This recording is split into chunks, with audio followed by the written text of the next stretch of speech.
for 2 days. I think we're being really fair on this.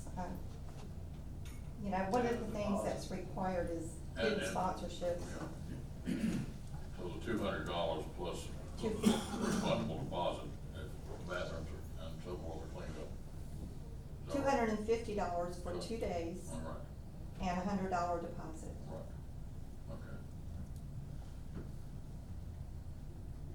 I mean, it would be my position if that's something that you're agreeable with, because we appreciate what you do for the board and managing that facility down there, doing what you do.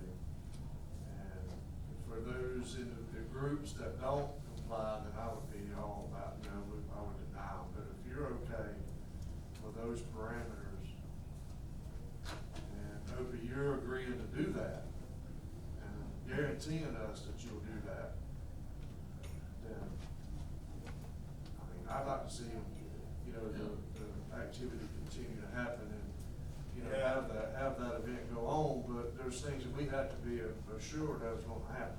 Yeah, it's just a lot bigger since she's been there. Well, and it needs to be. Oh, yeah, it's a nice place. so. It's a It process. needs to be. We got a lot of money invested in rehabbing that building and making a nice place to have community stuff going on, but we've got to also just don't open the door and just let everybody go in and do what they want to in there and just leave it the way they want to leave it. We got to have some assurances, Oh, yeah. and that's what I have to have. That's right. That'll work. And I want to say, he, as chairman, he speaks for the board when he says that because it's. For me, Well, so. I'll speak for myself, and that we need to have those assurances because we have put a lot of money. We put over $500,000 on our building. We're planning to put more into it, to do more with it. But, and we will want to have events, in the future. But we've got to have a process that's got to be compliant with. Mr. Chair. Yes. If motion is in order, provided that Mr. Peavy follow the requirements set forth by Ms. Williams, I move that we allow the event to happen. Sir. All right, I have a motion and a second to, ask Ms. Peavy to comply with Ms. Williams' request and allow the event to go forth. All those in favor? Aye. All opposed? Same sign. 4-0. Okay. Thank you. Would please, I would, Ms. Williams, like to have a follow-up later. A follow-up what? At the end of it, how everything goes. Oh, okay. Yes, follow report. That, for me personally. I would like one to thank.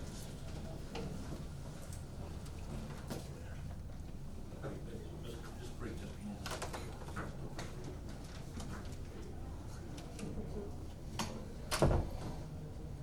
Roll call on that.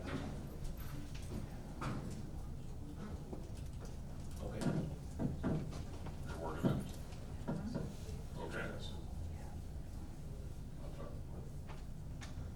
all right, we're gonna move on down to, item number 3, discussion regarding CenturyLink services to Madison County. We have Mr. Eddie Stone, manager of the Operations Center for North Florida. Mr. Stone, come on.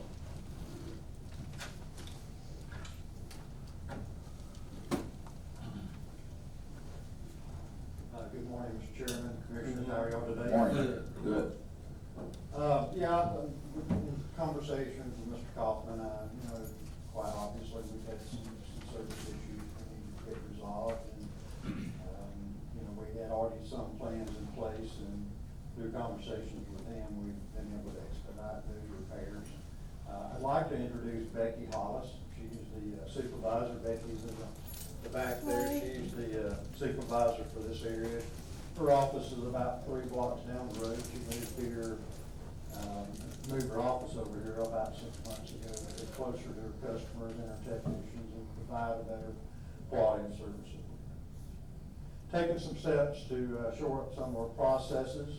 In discussion with Jim Olson is also in the back. Jim was previously had this area. Jim has moved on to more challenges, and so trying to shore up the processes here and the handoffs. One of the items that's become very clear is when we've had some road projects, we haven't been responsive in getting our facilities out of conflict with road work, and it's created some outages for our customers that have been quite extensive. And temporary repairs were not resolved timely. And so Becky is gonna work, I believe the gentleman's name is Lonnie, back there in the back. Yes, sir. So we're gonna make sure they have introductions today and, ensure going forward, we're in the loop on road projects so that we can do a better job. Mr. Chairman, if Yes. I might add just a little bit, that, you know, the board, I spoke to Mr. Stone and told him that the board had received a lot of complaints from the public about CenturyLink service, and as I was speaking to him and asking him to come to the meeting and talk to the board, is a lot of the problems seem to be in the interaction, when you call the call centers, because now it seems like there's a big call center that you call, but, the public has always been pretty happy with the technicians that show up and live here in Madison County and do a good job. And in fact, Billy was telling me about some that he had not long ago, but they do a good job, but there seems to be some kind of a disconnect sometimes when you call this big service center or wherever, and them getting the tickets to the local office. And so that's what I wanted to ask Mr. Stone to come here and talk to us about, and try to strengthen our relationships locally so we can solve customers' problems. I think that's a very good point. I, for one, have called the large service center as you're referring to, and, I sometimes feel like they have I've got one for Mr. Stone, they seem to have no idea where Madison, Florida is even located, much less do we have service out here. Yes, sir, I get that one.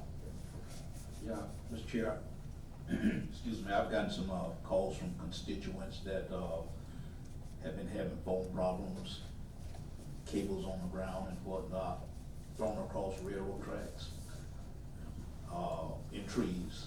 And a lot of those issues have been resolved, but it's taken a long time to get them resolved. And at the same time, it, interferes with their telephone service. Absolutely, and we wanna expedite this for you. Becky's gonna make sure that happens. Okay.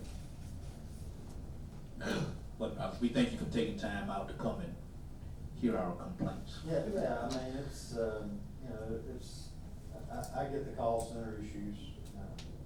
You know, our society is moving to a more digital experience where they want everyone to go on the website and report and place orders. And, you know, and then they start downsizing centers thinking everyone is gonna move to that digital experience. Well, it's hard to report your phone out when your internet's out and you can't get online, right? Yeah. They don't know that Madison, Florida doesn't have a cell tower on every corner. Right. So, it is a struggle for us, and, you know, I can assure our leadership is aware of it, and they make changes, and it's various centers. They gotta follow the same thing. One center opens in the Eastern time zone, it closes in the Eastern time zone, and the call just moves across the country. So that's why sometimes when you get somebody that may be in Seattle, Washington, or Vancouver, they don't know where Madison, Florida is. Yeah. But we know where it's at, and you've got a good supervisor here in Becky that will work very hard to ensure that our customers here in Madison and Jefferson County and in Bradford County, she covers 3 counties for us, are getting the best possible service. Right, one other question, do you all have any future plans to, make improvements in the sparsely populated areas, rural areas? So, you know, we do have an entire group of planners and engineers over at Tech Constant.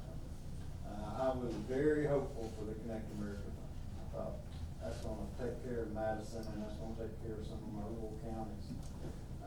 But some of the guidelines they put in there was like, has to serve 90% of the population in that area with 25 meg grid to be able to get the connection funds. And even that wasn't enough to cover the high cost of those bids. Now, we'll tell you, we do have an entire group, and I'll offer this up to the commission, to set up a meeting with this gentleman and Mr. Kaufman, and we can reach out to various neighborhoods to try to bring together what a plan might look like. But we're always looking for partnerships with our local governments to try to find a way to fund these type of activities. CenturyLink providing funding, getting some from Connect America Fund, and then possibly getting grants written by the local governments to do this. So, you know, I'll be glad to set up a meeting with this gentleman, and then, Mr. Kaufman can reach out to community leaders and come together and put something together like that, if that's okay with you. Sure. That'd be good. All right, we think, yes, yes. Nay, I just had a couple of questions. Yes. And probably, piggybacking off Commissioner Moore's comments, so do y'all have anything on your board or short-term, long-term plans for improving the infrastructure? Or expanding broadband or? That's clear what I'm Yeah. referencing. If I misunderstood your question, I'm. Well, I No, think that's- that's the same thing. Yeah, it's the same thing. Pretty much, Yeah. you know, because right now your infrastructure, I just, kind of, it's been there a while. Yes, sir. You know, when I first came on the board, I knew there was a line out on 6 that laid on top of the ground for a year or two before it finally ever was put back down again. Constituents called me, and the phone line's going dead all the time. I got a specific issue at the intersection of 255 and State Road 6, where right on the edge of the right of way, there's I'm gonna call it a station, substation, or whatever y'all call it, all the cans and, infrastructure stuff there. Apparently, they sprayed and killed all the trees around it, and they started falling all over the equipment and on my constituent's property. And she calls and tries to get something done about it, to the point she's telling me that we're just being flat out rude about it, and wouldn't do anything. I spoke to that lady. Okay? Those trees are about 40 feet in her And property. they're not 40 feet. I was there, I measured them. I got the photographs and the I've files got from 2 pictures years too. ago when I was, the tree, nothing we did damaged those trees. And it's a cross connect, it's a small little cross connect, all is a little cross connect box. So nothing we had would go in there and damage the tree. She sent me